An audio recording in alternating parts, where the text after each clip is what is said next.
Pues bienvenidos a On The Go, un podcast sobre turismo donde de alguna manera descubrimos el mundo a través de los viajes. Hoy venimos a hablar de un tema bastante diferente a lo que solemos tratar, que es el turismo LGTBI en 2025.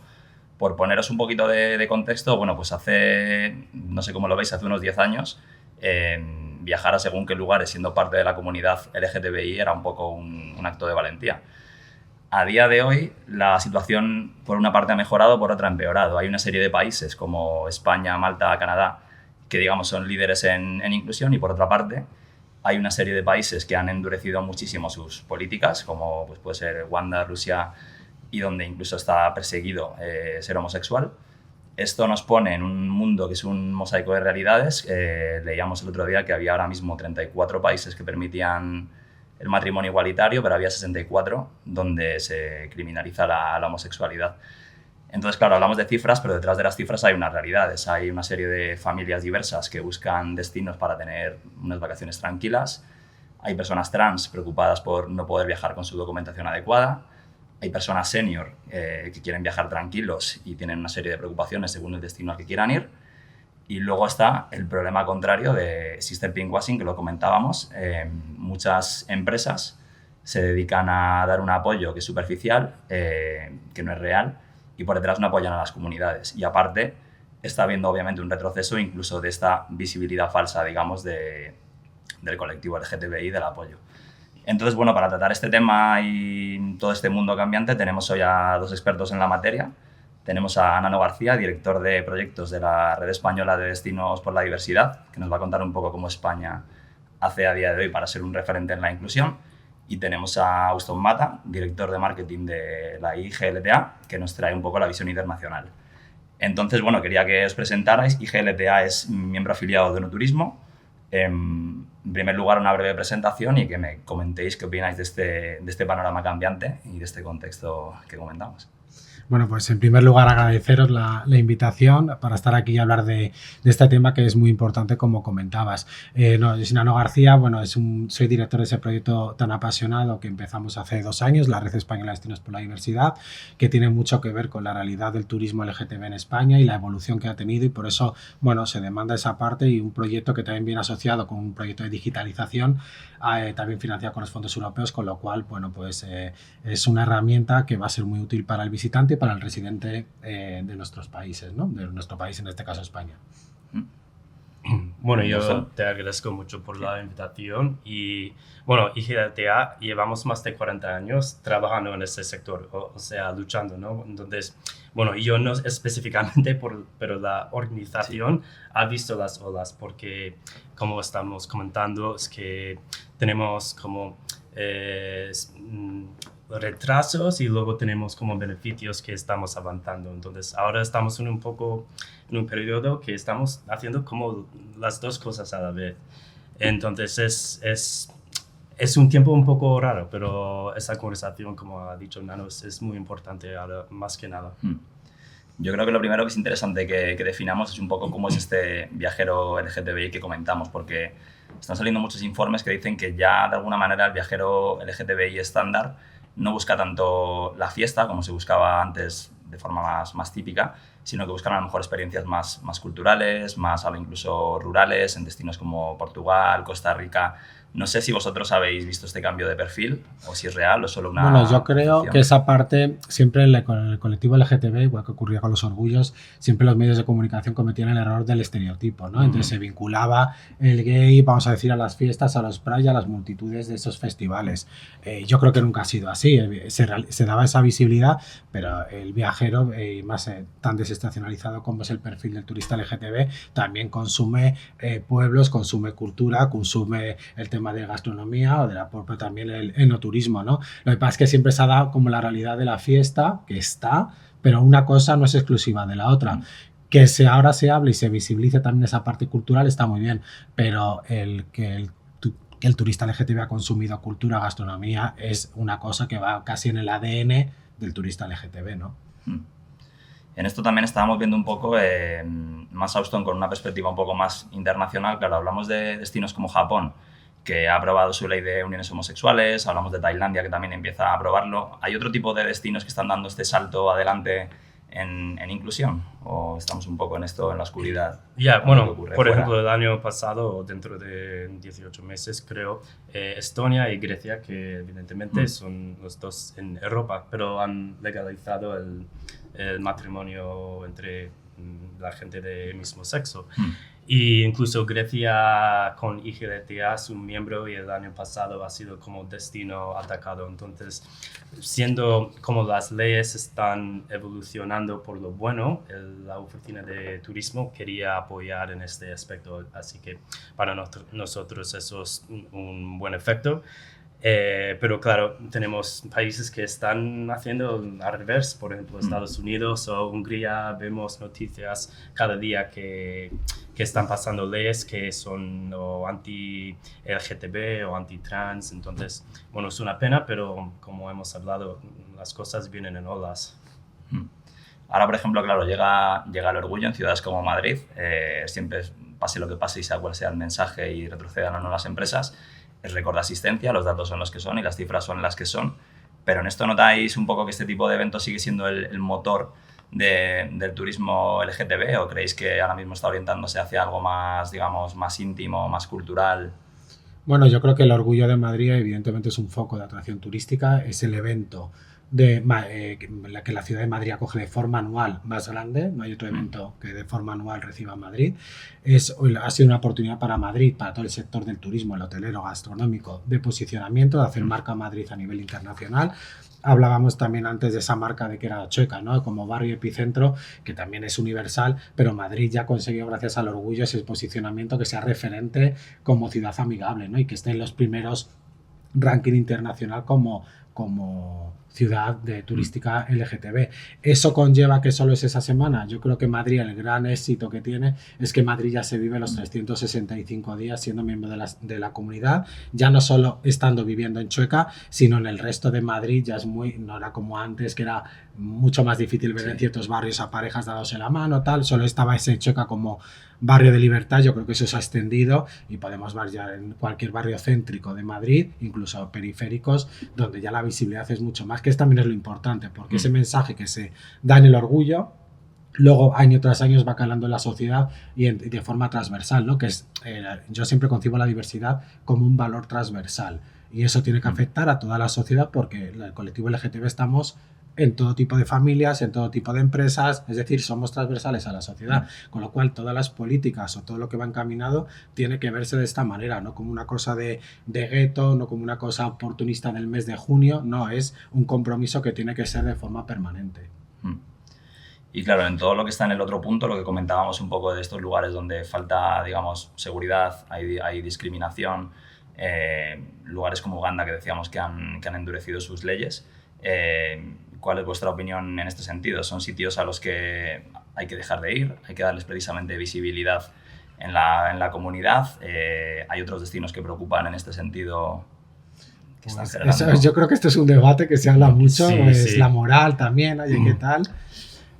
Yo soy partidario, primero cada uno puede hacer lo que quiera, porque para eso eres libre, y oye, si te gusta Marruecos o Marrakech, en particular a mí Marrakech es una ciudad que me gusta, entiendo, por ejemplo, a mí me dice Rusia, pues se me quitan todas las ganas del mundo, pero esa es mi opinión, porque es verdad que yo busco, y eso ocurre también en el heterosexual, en un país donde hay un conflicto de guerra, una inestabilidad política o algo, la gente deja de ir, porque tú cuando vas de vacaciones a visitar un país lo que quieres es una seguridad, eso es en todos los ámbitos. Luego, el colectivo LGTB suma la seguridad a su propia existencia de mostrarme tal cual soy. Hay países, como recordabas tú al principio, que está penalizado, con lo cual, claro, pues irte a Uganda con tu pareja, pues estás en un riesgo que a lo mejor terminas en un problema arrestado, tienes un problema, una agresión, lo menos que te puede casi pasar, ¿no? Entonces, claro, uno tiene que ser también realista en el enfoque que le quieres dar. Yo estoy viendo mucho también en Dubái, está todo ahí, lo vemos, ¿no? Muchos amigos y demás están en Dubái. Sí. Nos ponemos el dilema de si Dubái se respetan los derechos incluso de la mujer LGTB, ¿qué hacemos? Por un lado, está bien ir que se vaya viendo y tal, o directamente no ir.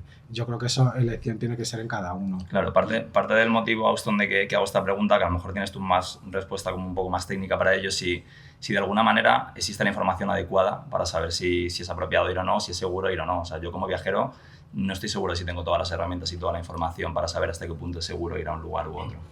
Ya, a ver, es un poco complicado. Primero quiero comentar que de parte de IGDTA no apoyamos los boicots en turismo y la razón es porque somos una organización con más de 13.000 contactos en todo el mundo, en más de 80 países. O sea, tenemos miembros, hoteles, tour operadores, agentes de viajes en países donde no está legal para ser gay. Entonces, ¿qué hacemos? ¿No vamos a apoyar nuestra propia comunidad en esos países? No, evidentemente ellos tienen que luchar, ellos tienen que llegar al mismo punto que estamos en Europa y América y tal. Entonces, por eso somos miembros de muchos países y algunos tienen más beneficio que otros. Entonces, eso es un parte. El otro parte, bueno, de IGDTA estamos más enfocados en el negocio, porque el negocio es como una manera que puedes llegar a convencer al público que, vale, la comunidad LGTB no es tan peligroso o tan, no sé, diferente que pensabas, ¿no? Que hay varias maneras de hacerlo. Hay otras organizaciones que están más enfocados en los derechos humanos. Por ejemplo, la ILGA, que es, en inglés es como the Association of Lesbian, Gay, Intersex, something like this. A ver, ellos tienen datos, tienen mapas en su página web que tú puedes mirar cualquier país en todo el mundo para ver qué protecciones tiene, qué leyes tienes, y son un recurso para la gente que a lo mejor quiere viajar a un país que puede ser un poco más difícil. Entonces, hay fuentes diferentes de datos que puedes buscar por internet, pero por nosotros enfocamos en la red de miembros que tenemos en todos los países. O sea, si quieres ir a Marruecos, pues buscamos un miembro de IGDTA que está basado ahí, porque con eso tienes la seguridad que están protegiendo nuestra comunidad. Total. Y luego también el Ministerio de Exteriores tiene un programa. Si os metéis, cuando vais a un país a lo mejor que no sabéis qué tipo de leyes puede haber hacia la comunidad LGTB, entonces te avisan, tienes el recorrido y te avisan de si en ese país hay alguna normativa en contra de lo LGTB, también por el tema de la seguridad a la hora de viajar a un país extranjero. En esto, claro, en esto también entra, estábamos comentando antes todo el tema de qué pueden hacer las compañías en este sentido, respecto a dar apoyo, dar visibilidad. Y comentábamos, claro, que en años pasados la tendencia era excesiva hacia un pinkwashing. Todas las empresas se ponían la bandera arcoiris en un momento concreto del año, algunas con unos valores y unas políticas que acompañaban y otras simplemente se ponían el disfraz. Ahora es obvio que hay una corriente muy fuerte de retroceso, al menos en el mensaje o en esa visibilidad. Pero claro, en este sentido lanzo dos preguntas. Una hacia la parte internacional, de cómo distinguís tanto en las compañías como en los países como en los destinos la inclusión real de lo que es pinkwashing, el poco que hay. Y luego, por otra parte, en España, como líder en turismo LGTBI que es, ¿qué tipo de empresas están haciéndolo bien y están yendo un poco más allá de la maniobra de marketing para dar este apoyo real? Yo siempre digo, cuando las empresas o las organizaciones de turismo nos preguntan de IGDTA, ¿qué hacemos para acercarnos a este mercado? Y yo siempre digo que el marketing es el último paso. Tienes que hacer muchas cosas antes. Tienes que apoyar la comunidad. Si tienes empleados o gente en tu grupo que son parte de la comunidad, pues tienes que formar un grupo de apoyo para ellos. Tienes que, si eres un destino de turismo, tienes que apoyar los grupos locales que están trabajando ya en ese sector. Entonces, hasta que hagas como un red o apoyos como la gente que ya está luchando por eso, no puedes moralmente hacer el marketing simplemente para coger el público. Eso es mi opinión. Sí, yo creo que también a nivel, ya con el foco en España, yo creo que España somos líderes en turismo, también somos esa isla, ¿no?, de abanderados desde este año cumplimos 20 años de esa aprobación del matrimonio igualitario. Yo creo que eso ya está muy calado en la sociedad, aunque evidentemente hay mensajes y retrocesos, pero yo creo que esta corriente que nos viene de Estados Unidos, de esta imposición por parte del gobierno de Trump hacia todas las multinacionales, que muchas de ellas, lógicamente, vivimos en un mundo globalizado, tienen también sus sedes en Europa / España. están algunas frenando esa parte de esa corriente. Es verdad que otras directamente, lo veíamos antes, han puesto en stand-by esos departamentos de diversidad y lógicamente acciones que puedan ser de comunicación exterior las han totalmente obviado. Pero yo también quiero poner el mérito, y lo hablamos también en países a lo mejor donde incluso las leyes LGTB no son favorables, de esas empresas tanto pequeñas, de esa ciudad o de las empresas grandes que sí siguen apostando en un mundo ahora como que no es tan happy, ¿no? El ser la parte LGTB, y yo creo que hay que reconocerlas. Y España, en ese sentido, el compromiso general de las empresas, yo creo que es muy adecuado. Tenemos también ahora con la parte de la ley de la parte de las empresas, con el tema de todas las políticas de formación y toda la parte de la seguridad para los empleados LGTB. Creo que España es un referente y también es una oportunidad, porque ante esta corriente internacional de Stop hay una oportunidad para muchas empresas, porque el turista LGTB y el colectivo LGTB no se ha reducido. Al revés, se hace más visible, con lo cual, si yo soy un hotel, soy una empresa y yo sigo apostando, estás ganando a un cliente que a lo mejor antes no tenías, y estás manteniendo un público logamente que es muy fiel. Con lo cual, en la adversidad también hay un hueco para estas oportunidades, y España tiene ahora una oportunidad. Si ya somos líderes en turismo, en LGTB a nivel general somos el segundo país, a nivel LGTB ahora Spartacus Gay nos ha posicionado en primer lugar, pero tenemos una oportunidad muy grande para diferenciarnos del resto de países que están en otras corrientes, y España seguir liderando y apostando y mantener ese nivel. Y eso también tiene que ser, lógicamente, con la parte pública, pero también con el respaldo empresarial de las empresas. Y yo creo que España en general está en esa corriente. Lo del Pingo sí que comentaba, los logotipos, hablábamos antes, que era bueno, antes que los ponían por poner porque era el mes del orgullo, y ahora los han quitado. Pues es verdad que se echan falta, hablábamos antes, en Instagram se echa de menos, ¿no? Que no hay tanto. Pues a lo mejor cuando criticábamos eso no había que criticarlo nosotros, ser tampoco más papistas que el Papa en ese sentido. Mira, era un paso. Ahora que se ha retrocedido, bueno, yo soy consciente de empresas que se tiran para atrás, luego ya nos vendrán a tocar la puerta el día de mañana. También depende de las personas que están en la ejecutiva de la dirección, pero yo creo que es un error. Y un error, aquí se ha visto, creo que Iberdrola ha sido una de las, encima es española, que lo tiene mercado creo que en Estados Unidos, y ha sido una también de las que ha aprovechado este viaje para caerse un poco de este barco. Creo que es un error para Iberdrola, y como empresa energética española líder, pues creo que es un error. Hay otras, en cambio, que han continuado, más conservadoras, como puede ser un Corte Inglés, que venimos de una empresa muy conservadora, muy tal, que ha ido dando pasos, no es cuestión de un año. Hace 2 años ya puso ese triángulo multicolor con ese asesoramiento, pero ha costado años llevar ese paso, y lo siguen manteniendo a día de hoy. Y sería muy fácil. Entonces, yo que esa parte, o empresas también idealistas, que a veces se le critica mucho en el orgullo, por tal, no sé cuánto, pues sus CEOs son gays, visibles.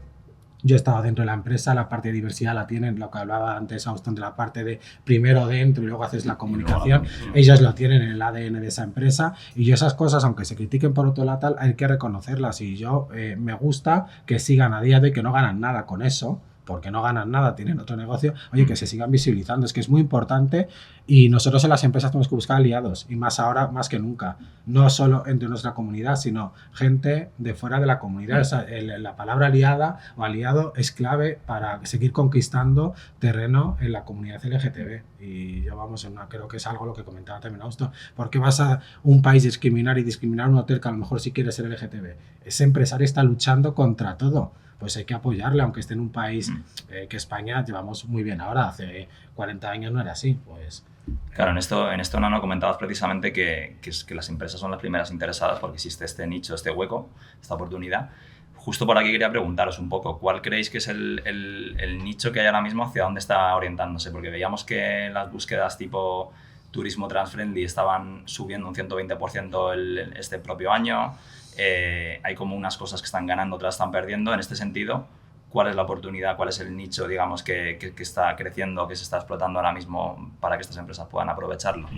La tendencia que he visto yo en los últimos 5 años, bueno, en un lado es bueno que hay un nicho, que hay empresas que están creando algo para la comunidad trans, no binario y tal, pero realmente lo importante es que, bueno, las empresas son inclusivas para todos, ¿sabes? Entonces, si las empresas son inclusivas y cualquier persona de la comunidad LGTB se siente bienvenido, pues eso es el objetivo. Y últimamente ya vemos más y más empresas que están haciendo formaciones de la diversidad, inclusión, Y bueno, hay muchas, por ejemplo, hoteles con marcas muy conocidas como Marriott, Hilton y tal, que globalmente ellos tienen un programa de formación, pero aparte hay muchas empresas que están desarrollando, que conocemos, Core Destinations o otros que están haciendo la formación, en principio a los hoteles o destinos,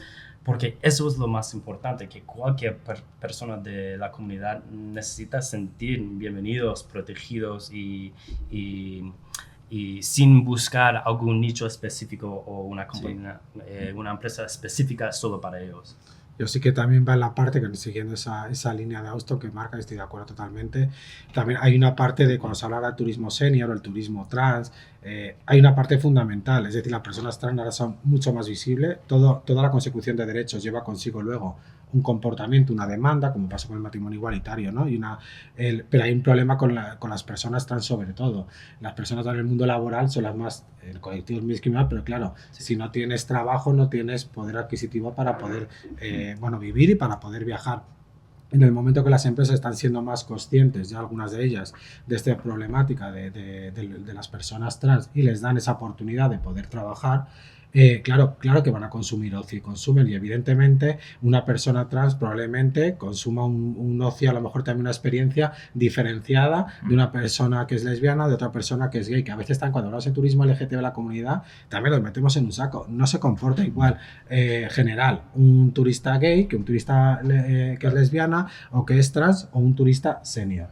En esa parte, y también a veces los destinos, cuando hablamos, hacemos esas formaciones desde la red española de estilos por la diversidad, claro, se enfocan mucho en lo conocido, y el producto casi todo está orientado al público gay porque es el más visible, el que más consume en ese sentido. Pero no hay que dejar a ciertos destinos que son más rurales, total, y dice, oye, pues es que una casa rural para las familias diversas también, que también se olvidan, ¿no? Sí.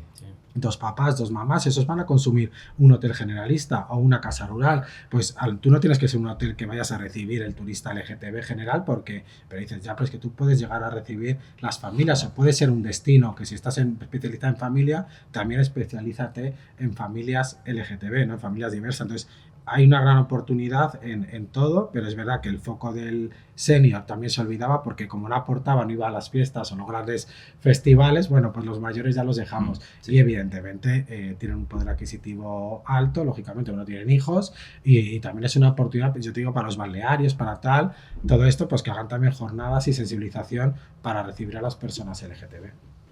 Vale, sí, o sea, un poco diversidad absoluta de nicho, creciendo muchos tipos de etiquetas y... Sí. Hay un error cuando dicen los hoteles, cuando vamos, si no son gays, nosotros hicimos en Ritual la primera cadena que estaba Axel, que era la primera gran, ¿no? Que en tiempos convulsos, cuando esto era, hablamos esto, y Axel, ¿no? Y siendo una marca nacida en Barcelona y luego casi internacional. O Ritual, que era una marca Andalucía, no tenía, nosotros les hicimos todo el lanzamiento, comunicación, allá creo que fue 2016-2017, ya se ha consolidado lógicamente, pero yo me acuerdo, veníamos de una absorción de un hotel generalista, y todo el personal se quedaba. Le dimos la formación al personal. Cuando les hablábamos de primero las siglas, pues llegaban a lesbiana y gay, el resto no. Luego cuando tú veías allá la gobernanta, todo el hecho, todo el mantenimiento, cómo habían aceptado, y dices, es que ahora trabajamos hasta mejor porque este cliente nos cuida mucho más, es mucho más agradable, es mucho más agradecido. Pues de eso se trata. No se trata muchas veces los hoteles, no, es que yo no me dirijo al público gay,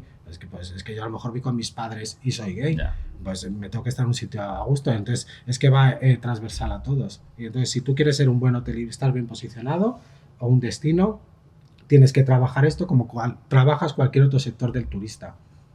Correcto. Quiero haceros una pregunta rápida para cerrar un poco la sesión. En primer lugar, si diríais que hay un destino emergente a nivel LGTB que recomendáis o que creéis que está creciendo, que debe recomendarse. Y luego, por otra parte, ¿tenéis alguna anécdota o experiencia personal que os haya hecho sentir, mira, este es el motivo por el que yo viajo y esta es la forma como yo me siento protegido? Un poco también a un nivel más personal. Yo quería decir que, bueno, de parte de IGDTA, a lo mejor es un poco sorprendido, pero estamos enfocados en la India.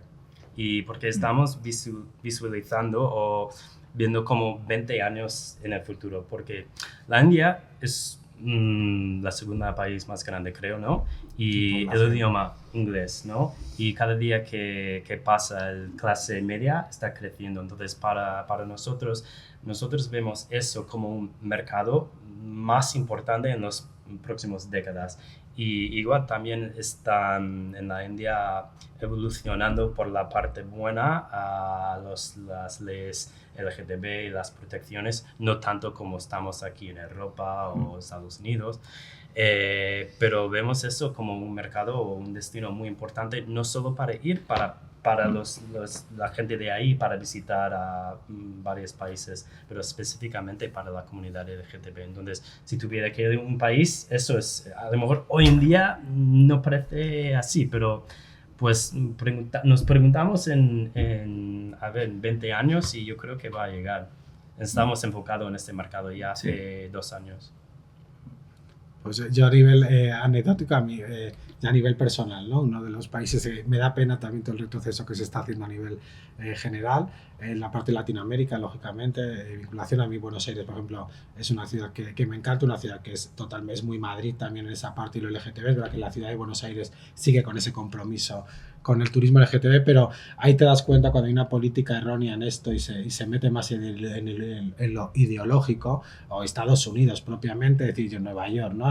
Pues luego vas y hablas con las personas y tal y dicen, es que sentimos hasta vergüenza de esta cosa, no hay que diferenciar a veces ese mensaje generalista y que se puede decir, luego las ciudades están gobernadas que incluso por otras personas, lo estamos viendo también en California con todo esto, los sitios no tiene que ver, o Miami, ¿no? Que le está pasando en Florida con esa restricción, pero Miami siempre es un destino LGTB, pero claro, en un contexto pues ahora que lo tienen complicado. Entonces, bueno, yo como ciudad tal, Buenos Aires, y yo como mercado emergente, pues, es una parte de lo que dice Austin, también el mercado del foco en lo asiático, porque también desde aquí España se decía todo el mundo, hay que traer a los asiáticos, que son estos, les encanta viajar y todo. Y igual es una comunidad muy alta, entonces muchos destinos no se dan cuenta que tienen que ir al mercado asiático porque muchos de ellos todavía no han hecho esos avances LGTB, pero podemos ser también muy receptores de ese mercado, a veces se les olvida eso, entonces hay que hacer también guiños, pero lo bueno de esto y lo malo es como que hablaba, que son olas, que son corrientes, que siempre va a fluctuar porque la parte de diversidad desgraciadamente está vinculado mucho con todos los movimientos políticos y es tal, no debería ser así, pero desgraciadamente es así y siempre va a haber retrocesos, va a haber avances y yo creo que en nuestra propia vida, ¿no? Los que somos parte de la comunidad ya como visibles, internamente hemos tenido que hacer también ese proceso de visibilización y eso le ocurre también a las empresas y a los países y bueno, en eso estamos, que cada vez sean más los países que adopten políticas de diversidad. Esto era un poco la reflexión final que quería preguntaros también, más allá de lo que las empresas, un poco cubriendo todo lo que hemos hablado y para cerrar, pues hemos hablado de los nichos que existen y qué oportunidades hay por un lado y por otro, qué mercados están siendo emergentes y cuáles están, digamos, endureciéndose, qué pueden hacer las empresas para apoyar o para dar visibilidad. Pero más allá de todo eso, y como reflexión final, ¿creéis que como sociedad en ese sentido estamos avanzando? ¿Hay un parón? ¿Estamos retrocediendo a nivel incluso ya de derechos? Ni siquiera ya de visibilidad o de imagen. Pues mira, yo a nivel personal sí que es verdad que en redes sociales y todo eso nosotros hacemos ahora el evento de Mr. Gay España. Traemos a un refugiado, el año pasado tenemos un chico de Azerbaiyán para contar la historia de, oye, en España nos podemos quejar, pero vivimos en un primer mundo comparado con esos países y cuando tú hablas de países, bueno, son cifras, pero cuando hablas con personas que han tenido que huir de su país con 18 o 20 años y te cuentan la historia, te quedas como decir, lo que nos estamos quejando nosotros es de un poco de, vamos, ojalá, ¿no?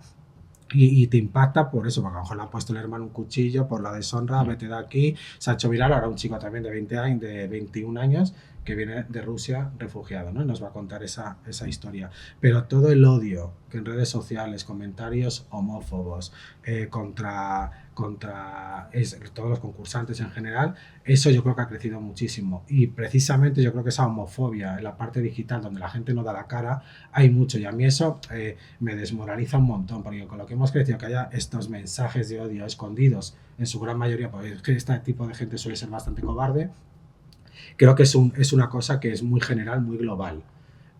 Y ahora, a nivel esperanza y en la sociedad, yo creo que a nivel general, las personas, cuando vas por la calle en un país como España, yo creo que es muy tolerante, es un país muy tolerante, muy abierto, y yo creo en esa esperanza de conseguir, pero es verdad que el odio que se recibe, sobre todo en la parte digital, yo creo que es una focalización que hay que poner a eso porque no se puede permitir, bueno, las barbaridades de cojo tal, nos ponen como, bueno, España que había conquistado América, lo que habéis quedado, ¿no? Bueno, burradas y luego ya deseando muertes y todo. Entonces, esa parte yo creo que hay que criminalizarla y cualquier cosa de ese tipo de discurso de odio, ahí sí que los políticos tienen que estar con las leyes, eso tiene que estar totalmente regulado y penado.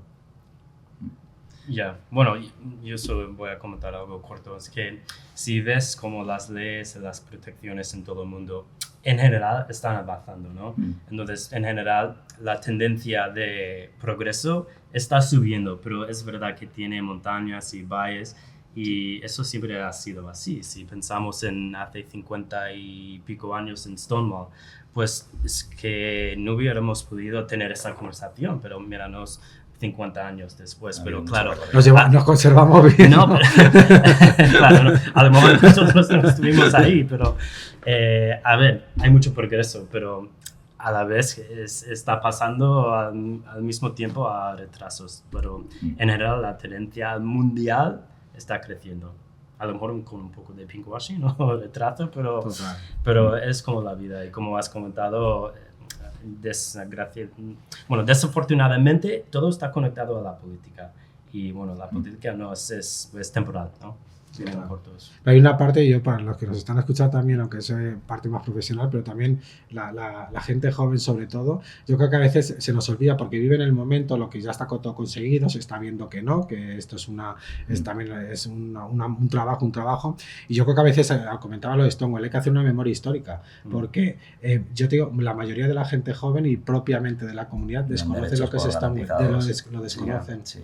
No saben lo que es Stonewall. Entonces, hay que hacer una parte de memoria y creo que esa parte es una cosa que nosotros generalmente en la comunidad general nos olvidamos de esa parte histórica. Vivimos el momento, la lucha y demás, pero no hablamos. Y ahí está también cuando hablamos hace 50 años, claro, no estábamos nosotros. Ese agradecimiento a todas las personas anteriores y generaciones anteriores a nosotros, que por eso estamos hablando aquí, con esta libertad y en este contexto. Muchas veces eso se nos olvida y debería estar mucho más focalizado y mucho más reconocido, porque aparte es fundamental que la gente joven sepa de dónde venimos. Da la importancia de tocar este tipo de tema incluso en un podcast de turismo, que es un tipo de turismo en sí mismo, el ofrecer este tipo de derechos y el saber que hay un crecimiento en este sentido. Bueno, muchas gracias Auston y Nano por participar en el podcast y por aportar vuestro toque personal a este tema. Y respecto a nuestros oyentes, pues nos encantará escuchar vuestros comentarios en Spotify, en iVoox, en YouTube. Y muchas gracias por acompañarnos en On The Go y nos escuchamos pronto. Muchas gracias.